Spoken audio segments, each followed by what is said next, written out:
Bem-vindo ao curso de Introdução à Umbanda. Nesta unidade 8, nós falaremos sobre a justiça divina.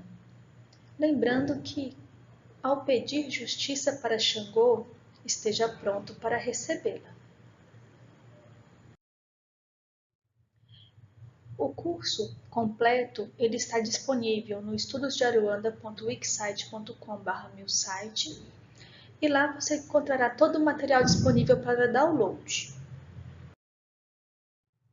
Sejam bem-vindos à Umbanda, a religião do amor.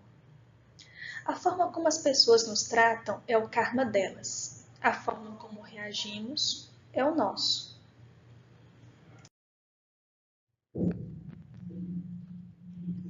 O que é o karma? O karma nós veremos hoje que é a lei de ação e reação. Atuam no karma Xangô. E veremos também a justiça nas doenças. O objetivo da aula é conhecer o mecanismo de justiça divina na visão umbandista. Então, filhos de Xangô são vencedores, carismáticos, audaciosos, justiceiros, calados e racionais. Porque é no fogo sagrado de Xangô que termina toda inveja, toda maldade, todo mal olhado. Então nós agradecemos ao Pai Oxalá a oportunidade, por meio da lei de causa e efeito, de aprender, de evoluir, de resgatar todas as nossas dívidas. A lei de causa e efeito, ou lei do karma, é a conta do destino criada por nós mesmos, englobando os créditos e os débitos que, em particular, nos digam respeito. É o sistema de contabilidade do governo da vida. Essa contabilidade, ela é resultado da soma dos nossos conhecimentos e de nossas ações. Então, aquele que muito tem, ele vai ser cobrado. Aquele que pouco sabe, tem menos culpa. Então, a contabilidade leva em conta a capacidade de compreensão que os indivíduos têm na hora de tomar suas decisões. Isso está no livro de André Luiz, Ação e Reação. Então, nós temos aqui no Livro dos Espíritos a questão 973. Cada um é punido naquilo em que errou. Isso quer dizer que o aprendizado é gradual. Ele não vai pagar a conta de todo o resultado do erro, não. Na sua parte, naquilo que lhe couber, ele vai responder. Resultando desse pagamento, desta punição ou deste aprendizado, o ser humano será mais feliz ou menos feliz em razão do grau de pureza ou de impureza do seu espírito. Então, quanto mais puro, menos ele erra, menos ele sofre. Assim, cada um vai construindo a sua própria felicidade até chegar à perfeição relativa que o espírito pode alcançar, porque a perfeição absoluta ele não possui. E sabendo de antemão que toda imperfeição é causa do sofrimento e que toda virtude é fonte de alegria, de satisfação e de prazer, cabe ao homem aumentar ou diminuir o período de infelicidade por meio das boas resoluções. Então, no mundo, no universo, não há injustiças. A responsabilidade é toda pessoal. Ninguém sofre pelos erros alheios e ninguém vai conseguir antecipar o bônus sem antes ter cumprido com a sua jornada. Isso está lá no Livro dos Espíritos, na questão 645. Então, a lei do karma diz o seguinte: ou você muda, ou tudo se repete. Não tem como você sair da roda das encarnações sem ter mudado o seu comportamento. Da questão 873, ainda no Livro dos Espíritos, nós temos uma pergunta se o sentimento da justiça é da nossa natureza ou ele é adquirido. E os espíritos esclarecem que é da nossa natureza, porque quando nós nos deparamos com situações de injustiça, nós nos comovemos. E isso independente da idade ou do número de encarnações. É instintivo. Porém, a moral, ela vai nascer desse sentimento de indignação, de não aceitação da injustiça. Deus colocou no coração do homem, e aí, a partir do momento em que vamos adquirindo conhecimento e cultura, vamos aprendendo as noções mais profundas de justiça, que cabe agora a Umbanda revelar. Então, Olorum e a lei divina. Olorum, que é Deus, mantém o equilíbrio da criação. Xangô, por ter sido gerado por Deus, traz em si mesmo a energia da justiça, que tem por objetivo purificar os nossos sentimentos, consumir os excessos daquilo que tivermos praticado. Como Deus é justo, Xangô atua sobre nós, equilibrando o nosso poder de criação e de intervenção na natureza. Então, o objetivo da justiça é trazer o equilíbrio, tanto na criação como na condução das nossas próprias potencialidades. Ele está, Xangô, na gênese de toda a criação. Ele traz a força coesiva, que une aquelas que são iguais. Assim, ele é tanto ponto de equilíbrio como de sustentação, que vai desde o átomo até o universo.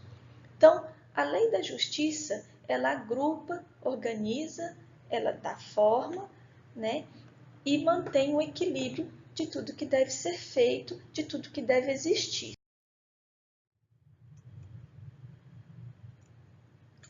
Assim, Xangô irradia a racionalidade.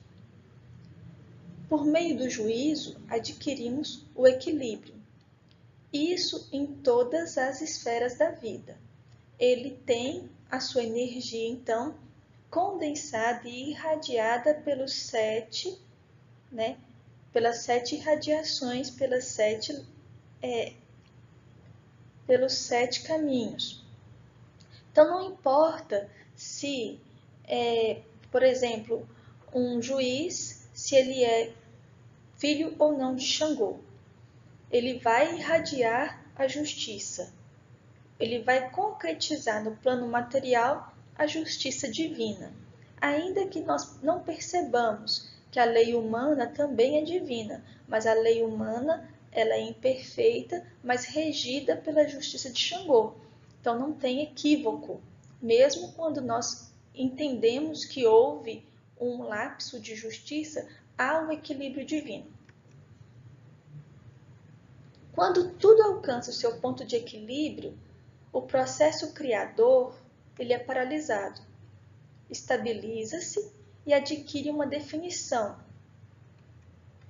para que não haja o desequilíbrio. No nosso corpo físico, quando não há esse equilíbrio, nós temos a manifestação da doença. No meio social, a mesma coisa. Então, a justiça divina rege o equilíbrio para que os excessos sejam controlados.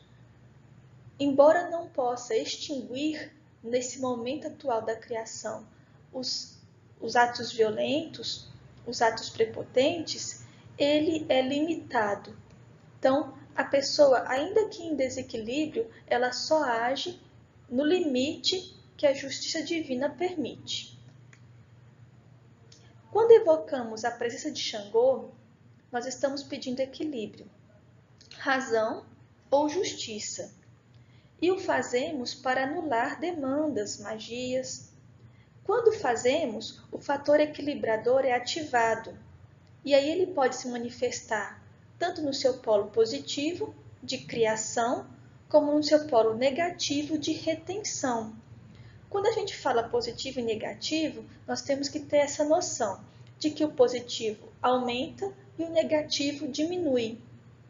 E assim o equilíbrio acontece.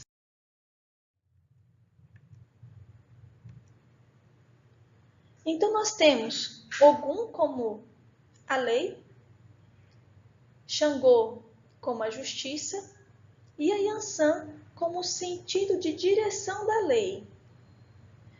Esses três vão atuar concomitantemente para que o equilíbrio aconteça.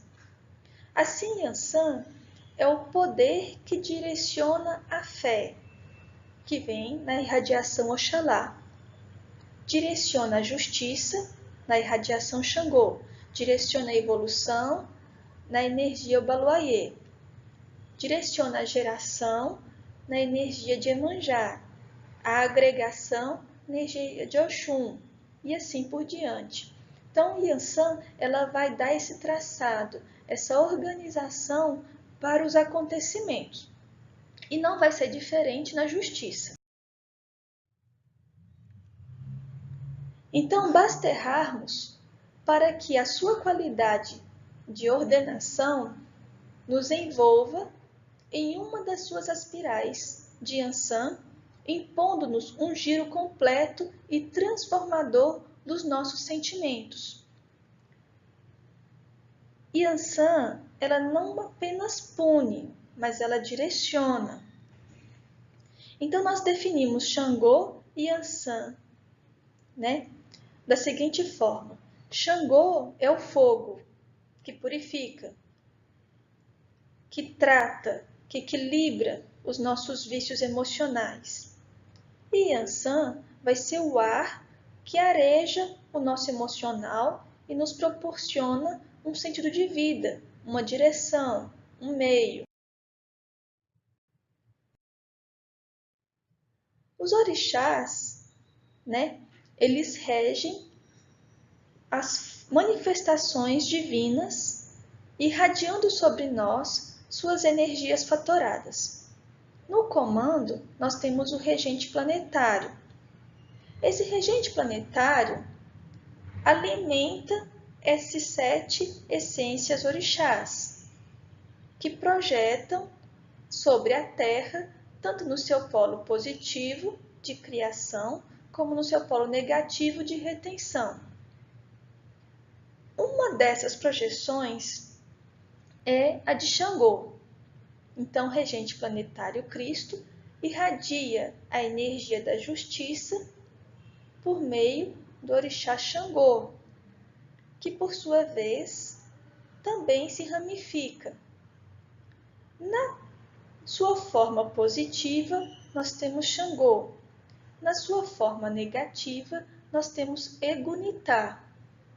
Egunitá também é uma divindade cósmica do fogo, assim como Xangô, mas que atua na retenção. Xangô estimula, Egunitá retém.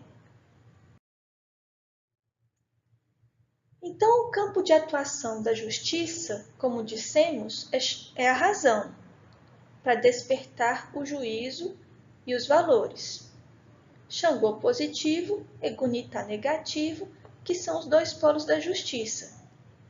Como eles são do fogo, eles se polarizam com as forças do ar, que são Yansan e Ogum, formando os pares Xangô e Yansan no polo positivo e Ogum e Egunitá no polo negativo, na atuação da justiça. Então, a lei e a justiça, elas são inseparáveis. Para comentarmos, então, Egunitá, temos que envolver Ogum, Xangô e Yansan. Egunitá é negativa, do elemento fogo, que se polariza com seu segundo elemento, o ar. Portanto, como o fogo é o elemento da linha da justiça, ela é a divindade que aplica a justiça no seu polo negativo.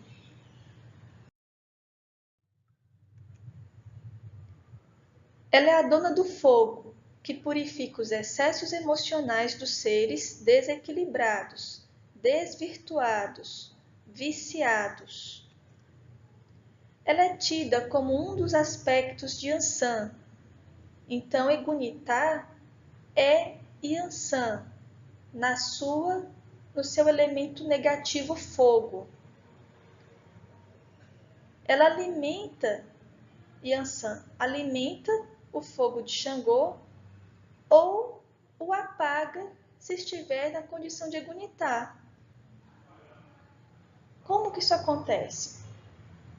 Ela aquece o ar de tal forma que o fogo consome.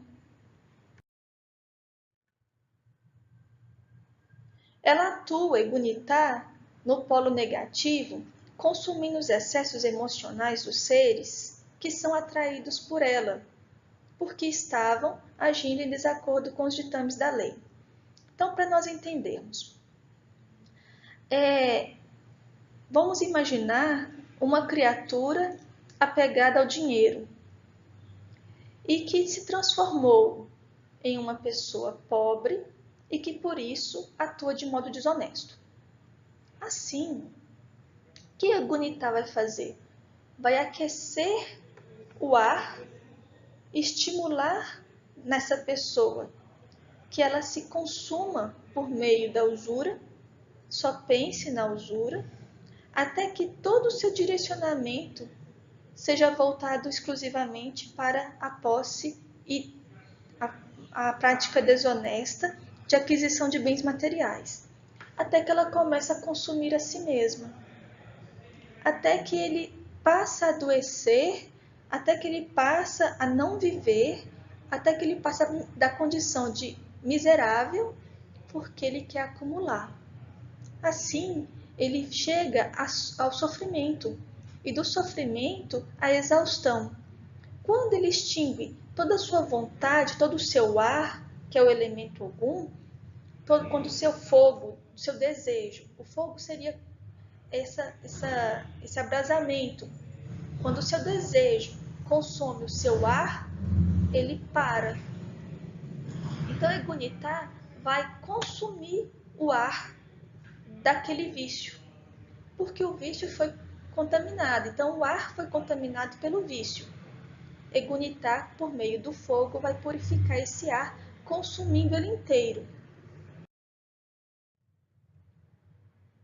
Então, o fogo feminino de Egunitá, que é Yansan, na sua irradiação cósmica, vai absorver o ar, que é o elemento de Ogum masculino. Ele vai dar sustentação para que aquele indivíduo, se torne, então, uma pessoa mais ordenada. Vai dar sustentação para o ar, esse fogo vai dar sustentação para o ar, só que no polo passivo de retenção, de contingenciamento, de retenção das suas energias. Se Egunitá polarizasse com Yansan, o que ia acontecer? Yansan é o ar, Egunitá é o fogo. Juntas, elas fariam um incêndio, uma labareda. Não haveria equilíbrio. Por isso que ela polariza com Ogum, para que eles ordenadamente encaminhem as energias ao reequilíbrio. Egunitá atua sobre os seres movidos por paixões avassaladoras, encandecendo-os, até o ponto em que começam a consumir a si próprios.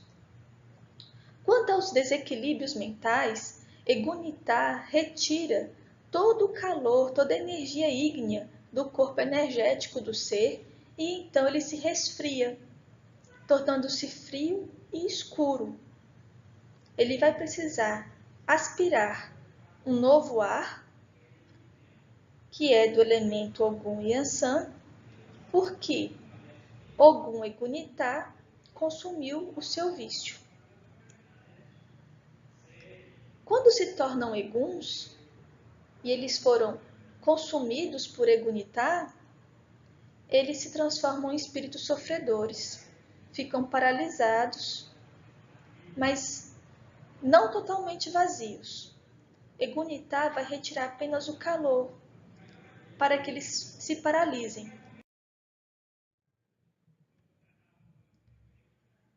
Egunitá, no seu polo negativo, não radiante, atraente e devorador dos vícios e dos desequilíbrios energéticos, atua na linha da lei, regida por Ogum.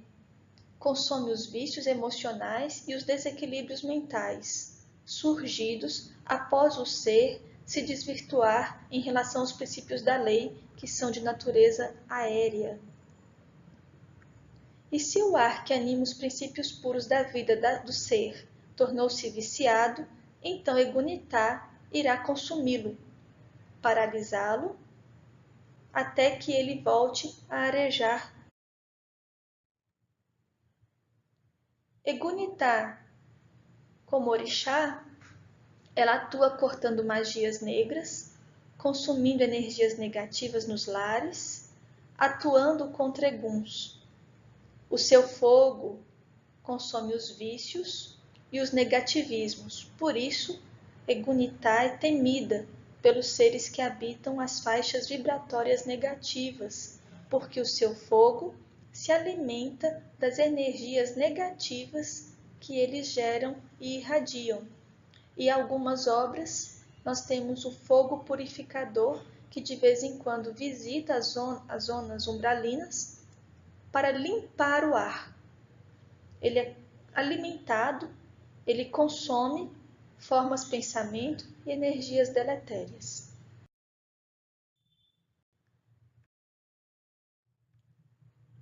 Então, o karma e a origem da dor. Então, qual o significado da palavra karma? Karma é a lei de ação e efeito, que rege as reencarnações sucessivas na Terra. Ela é a contabilidade que faz com que os seres se tornem mais felizes ou menos felizes. Na lei de causa e efeito estão registradas as boas ou más ações.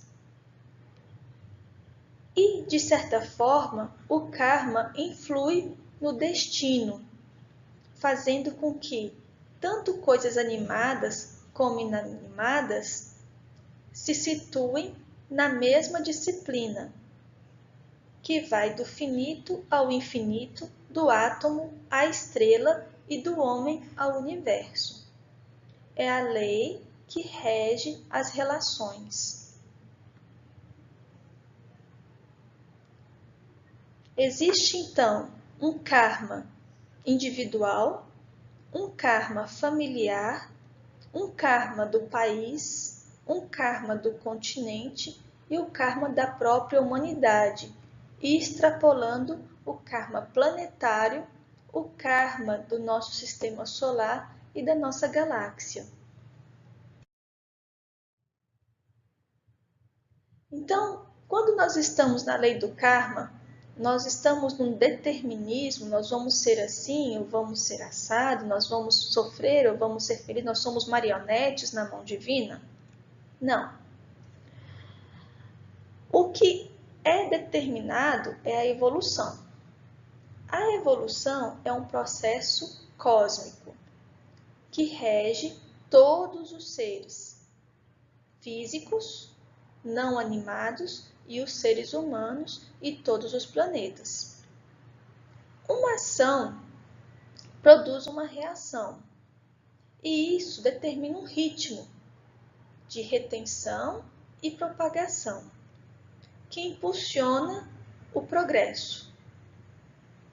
É a regência dessa lei, que chamamos de karma, que promove o reajustamento. Quando estamos no processo de reajustamento, nós presenciamos o que nós percebemos nesse momento do orbe terrestre, o juízo final, que é a saída de um estágio para outro, porque o ritmo cósmico determinou que assim deveria acontecer para o progresso geral desse orbe. Então, quando o orbe atinge um ponto específico de evolução, o karma daquele orbe é passar para a fase seguinte. E aí os seres humanos obedecem ao karma planetário. E como fica o nosso livre-arbítrio?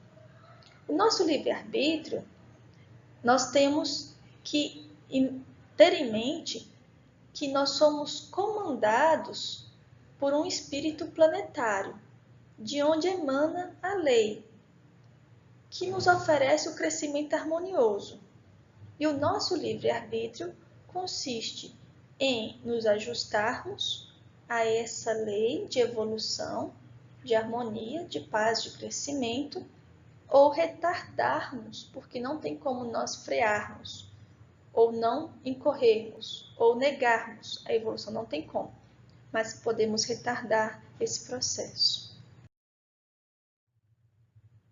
Então, como eu posso melhorar o meu karma? Como eu posso modificar o meu karma? O principal mecanismo de melhoria do karma é o controle dos pensamentos, das palavras e das ações. Reduzindo ou modificando o mal que há em nós, criamos para nós um karma novo para o nosso futuro, mais leve. Porém, vai sempre permanecer ativa uma consciência de grupo. Então, ainda que eu esteja evoluindo, eu tenho que estar em harmonia com o coletivo. Se o coletivo estiver muito à minha frente, eu devo, no processo de juízo do planeta, ser retirado para um planeta mais condizente. E o contrário também. Se eu estou muito evoluída em relação ao meu planeta, eu posso passar para um planeta mais evoluído, mais feliz. Depende do meu ajustamento. E quem comanda isso é o regente planetário, nosso trono planetário, Jesus.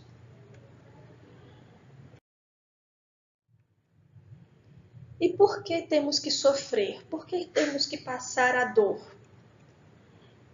A dor, de um modo geral, a enfermidade, ela é um efeito contensivo e transitório, que tem por objetivo estabilizar as nossas energias e nos conferir mais vigor para as nossas próximas provações, para as nossas próximas etapas de crescimento.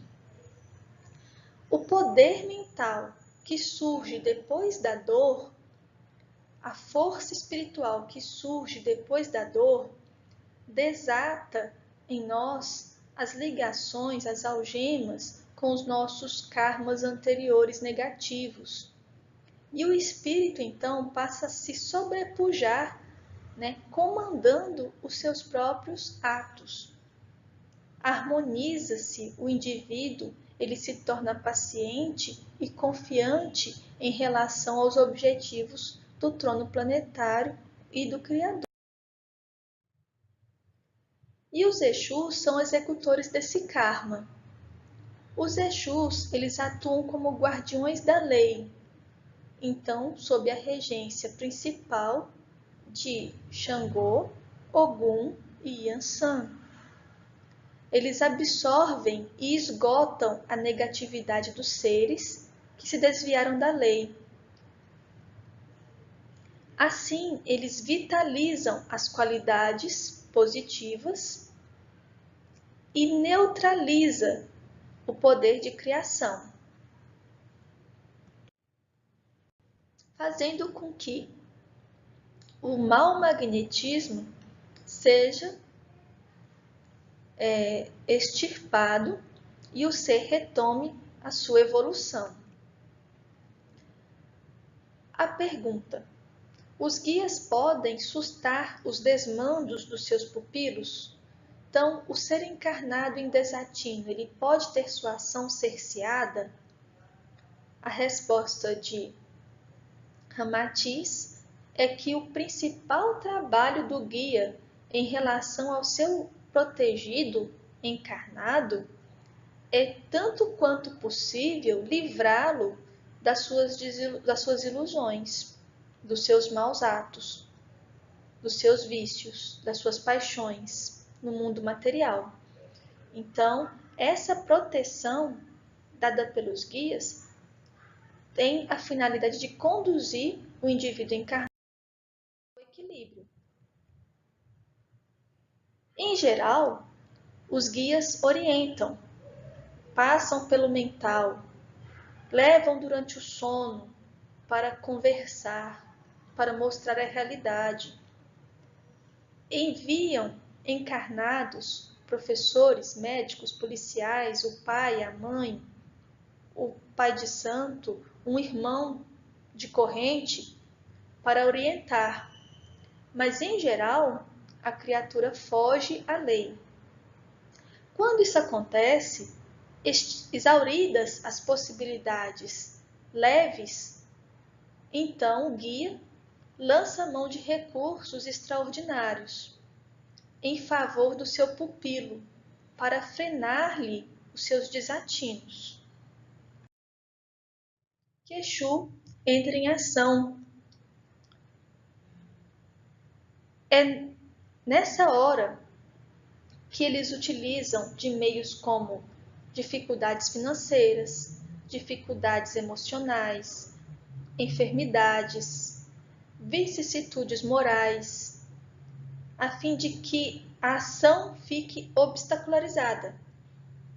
E aí ele ganhe tempo, né? O indivíduo encarnado ganhe tempo e repense os seus desatinos e as suas imprudências. Também ele utiliza das tendências físicas que os indivíduos têm a determinadas anomalias, a determinadas doenças, porque o corpo reflete o temperamento psíquico da alma. Então, o organismo físico tem zonas vulneráveis que o psiquismo ancestral do indivíduo pode ser utilizado. E aí, aplica-se então compulsoriamente a doença, a desorganização psicológica, mental, porque o protegido não quer ouvir, fez de ouvidos moucos. E também porque muitos irmãos das sombras, tentando subverter a ordem e dominar o mundo material, tenta arrastar o encarnado às tentações. Então o guia susta essa tentação por meio de impedimentos físicos e materiais. É então que a lei de retificação espiritual, que é a lei do karma, situa cada alma no seu próprio cenário, dando-lhe condições em vista do bem ou do mal que ele haja praticado. Mas, ainda assim, o indivíduo pode cair e piorar ainda mais a sua situação. Então, ele acaba entrando numa reencarnação provacional. Chegou no plano espiritual pior do que quando havia entrado e acarretou para si danos mais graves. Então, aquele que abusou da fortuna, ele pode nascer na pobreza. Só que ao invés de ser trabalhador e se contentar com as suas possibilidades, ele se torna uma criatura perversa e revoltada. Se torna um mendigo preguiçoso, um estelionatário, uma criatura desonesta. E aí a lei do karma, que apenas o levou à pobreza, vai se somar ao livre-arbítrio e aí ele vai ter nessa encarnação mais um agravamento para o seu futuro. Para o próprio bem da criatura, para evitar desatinos ainda maiores, os guias materializam dificuldades para que ele volte a pensar na vida espiritual.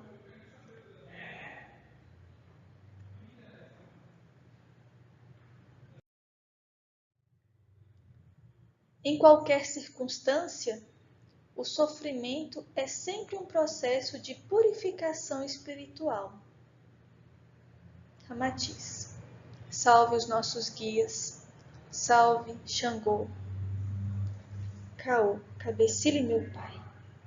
Laroyeixo, graças a Deus.